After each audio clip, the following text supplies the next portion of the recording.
Story time about swingers and Olympic Games. So because of where I work, I see a lot of swingers, which is fine. They're cool people. Just for context, I'm not a swinger. I can't do it. I wish I was cool enough. I wish I had the mental fortitude to be okay with that whole process, but the idea of someone touching my partner makes me homicidal. I know that's some jealousy issues, but that's not gonna change. Anyway, they came in and they told me about an event they have every year where they rent out an entire hotel and they have a big party for swingers. Now, that's not what got my attention. What got my attention is when they brought up the Olympic Games they play.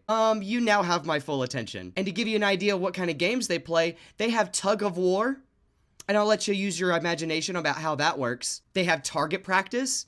Again, whatever you think the target practice is, it is way crazier than you think. Now, the reason all this is relevant, I'm not a swinger, but I still want to go to this event because I want to go to this naughty Olympics that they have. And I was telling this to a friend of mine named Chris. My buddy Chris and his wife, also not swingers, want to come with me because of these Olympic Games. Now, I was looking for tickets to this event and I sent the poster to my buddy Chris.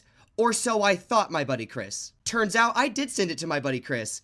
A different Chris. My yoga instructor, Chris. The same yoga instructor that taught me how to be a yoga instructor and got me my certification. And then I panic, realizing that my yoga instructor is gonna think that I'm a swinger, which that's not really the problem because there's so many worse things they could think about me. The problem is if you send someone a swinger poster with no context, it kind of gives the assumption that, hey, they want you to go to this swinger event with them to possibly swing, which is not what I'm trying to do with my yoga instructor. So I then have to frantically text him and go, I did not mean to send that to you. I promise there's a lot of context that you do not have. And he said, that's good because I was wondering why you sent this to me. And so I spend the next few minutes explaining to him why I'm trying to go to this event. And honestly, he was cool about it. And all the while that I'm having this frantic text, panicking that I might have made a mistake, I'm in front of my girlfriend's family who start asking, are you okay? What happened? And as much as I try to avoid the topic, they keep pressing.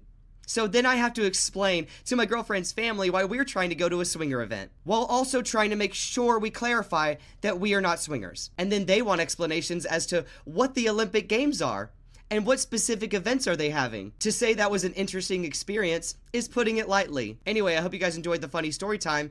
Thank you all so much for watching, and I appreciate your face.